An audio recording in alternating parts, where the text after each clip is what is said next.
Welcome two heroes network. फेरि म आज अस्तिकै इन्भर्स ट्रिगोनोमेट्रिक रेसियोको कतिवटा क्वेसन्सहरू लिएर आइरहेको छु। This is continuation of that class, previous class. So first we have to prove that 2 tan inverse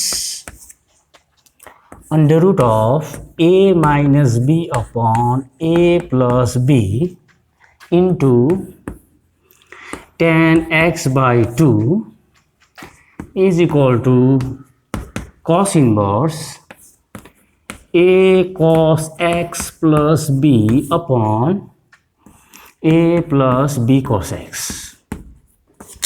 So we have to prove that 2 tan inverse under root of a minus b upon a plus b into tan x by 2 is equal to cos inverse a cos x plus b upon a plus b cos x. त्यो गर्नु अगाडि हामी tan र cos मा एउटा relation छ, त्यो relation लेखौं। Relation रहेछ 2 tan inverse x is equal to cos inverse 1 minus x square upon 1 plus x square. Using this relation हामीले के पाउँछौं भन्दाखेरि चाहिँ यो चाहिँ अहिले हाम्रो x भयो। So 2 tan inverse x, so left hand side हामी त्यो फर्मुला युज गर्दै छौं, tan in terms of cos inverse, tan inverse in terms of cos inverse. That will be equal to cos inverse 1 minus x square, x है यो हाम्रो, under root a minus b upon a plus b tan x by 2 whole square मुनिपटि 1 plus under root a minus b upon a plus b tan x by 2 को whole square. So formula use गर्दा cos inverse 1 minus x square upon 1 plus x square. x अहिले हाम्रो यो अझै simplify गर्दै जाँदाखेरि cos inverse 1 minus square root र square cancel भयो, a minus b upon a plus b tan x by 2 को square, tan square x by 2 denominator में 1 plus a minus b upon a plus b tan square x by 2. अब हामी tan is the ratio of sin and cos, यसलाई sin square x by 2 upon cos square x by 2 लेखौं। लेख्दाखेरि cos inverse 1 minus a minus b into sin square x by 2 upon a plus b into cos square x by 2, that is tan x by 2 भनेको sin x by 2 upon cos x by 2. तलपटि 1 plus a minus b into sin square x by 2 a plus b into cos square x by 2. Now we are going to take LCM of both numerator and denominator.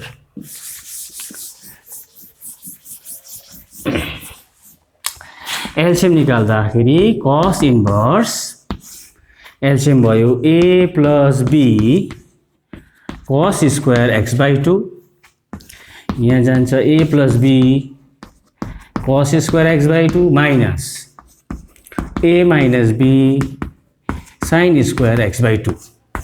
तलपटि में LCM निकाल्दियौं हामी, a plus b cos square x by 2 यता जान्छ a plus b cos square x by 2 plus a minus b sin square x by 2. After taking LCM हाम्रो यस्तो भयो र LCM cancel भयो र हामी ब्रैकेट ओपन गर्न गइरहेछौं। cos inverse a cos square x by 2 plus b cos square x by 2 minus a sin square x by 2 minus into minus plus b cos square x by 2. तलपटिमा हामी bracket open गर्दै छौं, गर्दाखेरि a cos square x by 2 plus b cos square x by 2 plus a sin square x by 2 minus b sin square x by 2. अब हामी के गरौँ भन्दाखेरि grouping गरौँ. यहाँ र यसलाई एउटा ग्रुप बनाऊ, यो र यो एउटा ग्रुप बनाऊ. सरी, यहाँ sin square x by 2. So grouping गर्दाखेरि a cos square x by 2 र minus a sin square x by 2, b cos square x by 2 र b sin square x by 2. यहाँ पनि a cos square x by 2 र a sin square x by 2. यहाँबाट common b निकाल्दियौँ.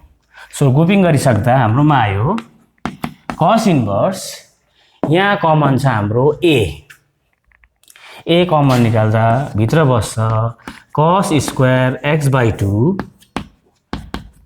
minus sin square x by 2 र यहाँ common छ हाम्रो plus b, भित्र बस्छ cos square x by 2 plus sin square x by 2. डिनोमिनेटरमा पनि a cos square x by 2 र a sin square x by 2 मा कमन a छ. cos square x by 2 plus sin square x by 2 र यहाँनिर common छ plus b common निकाल्दाखेरि cos square x by 2 minus sin square x by 2. हाम्रो सब मल्टिपलको formula cos square x by 2 minus sin square x by 2 is cos x. sin square theta plus cos square theta is 1. That is sin square x by 2 plus cos square x by 2 is 1. Again, sin square x by 2 plus cos square x by 2 is 1. cos square x by 2 minus sin square x by 2 is cos x. सब मल्टिपलको फर्मुलाले. So finally we are getting cos inverse a into cos x because this is cos x plus b into 1 हामी लेख्दैनौँ, यो भनेको 1 हो. तलपट्टि यो भनेको 1 हो, a मात्रै भयो, प्लस यो भनेको हाम्रो भयो cos x. So b cos x. So is equal to right hand side. So हामीले के प्रुफ गर्यौं, 2 tan inverse under root of a minus b upon a plus b into tan x by 2 is equal to cos inverse a cos x plus b upon a plus b cos x.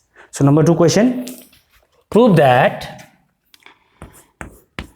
tan 2 tan inverse under root of 1 plus cos theta 1 minus cos theta plus tan theta is equals to 0. Number 2 question मा चाहिँ के proof गर्नु पर्दो रहेछ भन्दा हामीले tan prove that tan into 2 tan inverse of under root of 1 plus cos theta upon 1 minus cos theta plus tan theta is equals to 0 हामीले प्रमाण गर्नुपर्छ. So left hand side LHS. त्यो गर्न अगाडि पहिला हामीले एक दुईटा फर्मुला हेरौँ. 1 plus cos theta भनेको रहेछ 2 cos square theta by 2 and 1 minus cos theta is your 2 sin square theta by 2. यो क्लास 11 मा सब मल्टिपल एंगलमा questions. So left hand side हामी गर्दैछौँ tan 2 tan inverse 1 plus cos theta is 2 cos square theta by 2 and 1 minus cos x is 2 sin square theta by 2 plus tan theta equals to tan 2 tan inverse. यो 2 र 2 cancel भयो, cos square theta बाहिर आउँदा cos theta by 2 र रुटबाट निक्लिँदा sin square theta by 2 हाम्रो हुन्छ sin theta by 2 plus tan theta छँदैछ. We know that the ratio of cos and sin is cot. So tan 2 tan inverse यो भयो हाम्रो cot of theta by 2 plus tan theta. अब complementary property we know that cos theta is tan pi by 2 minus theta. त्यसरी cos theta by 2 लाई हामी tan बनाउँदाखेरि tan 2 tan inverse cot theta by 2 हाम्रो कम्प्लिमेन्ट्रीको प्रपर्टीले tan हुँदैछ tan pi by 2 minus theta by 2 pi by 2 minus theta by 2 plus tan theta already त्यहाँ छँदैछ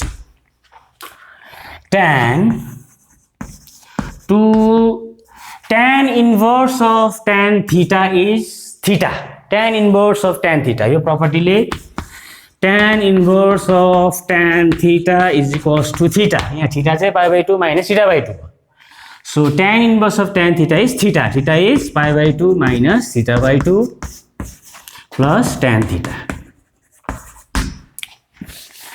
अब यो 2 ले भित्र मल्टिप्लाई गर्दाखेरि tan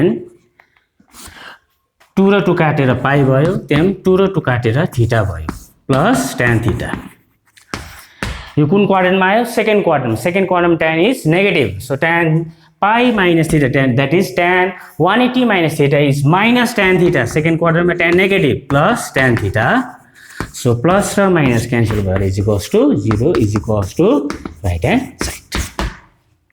Next question number 3 very important question. Prove that tan inverse 1 upon x plus y plus tan inverse y upon x square plus xy plus 1 is equal to cot inverse x. Very important question.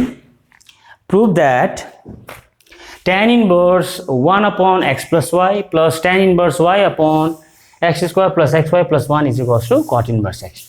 यो problem गर्नु अगाडि हामी दुई तीनवटा property हेरौँ tan को. Number 1 tan inverse x plus tan inverse y भनेको tan inverse x plus y upon 1 minus xy एउटा प्रपर्टी छ. अर्को next property tan inverse x and cot inverse x is reciprocal to each other. Tan inverse x is equal to cot inverse 1 by x. अझै एउटा property tan inverse x plus cot inverse x is equals to pi by 2. So यो तीनटा property हामी use गर्न गइरहेछौँ यो प्रब्लममा. So left hand side tan inverse 1 upon x plus y plus यसलाई अलिकति मिलाउँ tan inverse y को ठाउँमा हामी लेखौँ x plus y minus x because x र x क्यान्सल हुन्छ so y नै बस्छ. तलपट्टि म अलिकति एडजस्ट गरौँ 1 plus यहाँबाट x कमन निकाल्दिउँ x कमन निकाल्दाखेरि x plus y into x. So हामी अलिकति एडजस्टमेन्ट गर्न गइरहेछौँ y को ठाउँमा इन प्लेस अफ y हामीले लेखौँ x plus y minus x x cancel हुन्छ त्यो y नै बस्छ 1 लाई यहाँ लेख्यौँ यहाँबाट चाहिँ हामीले x कमन निकाल्यौँ. यो फर्मुलासँग कम्पेयर गर्दा tan inverse x अर्को formula tan inverse x minus tan inverse y is equals to tan inverse x minus y upon 1 plus xy. यो फर्मुलासँग कम्पेयर गर्दाखेरि चाहिँ x चाहिँ रहेछ हाम्रो x plus y चाहिँ रहेछ हाम्रो x. सो भयो हाम्रो tan inverse 1 upon x plus y यो फर्मुलालाई यता ल्याउँदा tan inverse x को ठाउँमा चाहिँ x plus y छ y को ठाउँमा x यता लाँदाखेरि tan inverse x plus y minus tan inverse x. अब tan र cot रेसिप्रोकल हो सो यसलाई cot बनाउँदाखेरि यो भयो cot inverse x plus y because cot inverse 1 by x भनेको tan inverse x plus tan inverse हाम्रो x plus y छँदैछ minus tan inverse x. Number 3 property ले tan inverse x plus cot inverse x is pi by 2 that is tan inverse x plus y plus cot inverse x plus y हाम्रो भयो pi by 2 minus tan inverse x. फेरि यही प्रपर्टीलाई cot inverse x भनेको हाम्रो pi by 2 minus tan inverse x हो. So pi by 2 minus tan inverse x हाम्रो हुँदो रहेछ cot inverse x is equals to right hand side. र आजलाई यति नै फेरि हामी भेट हुनेछौँ नेक्स्ट क्लासमा. Thank you so much.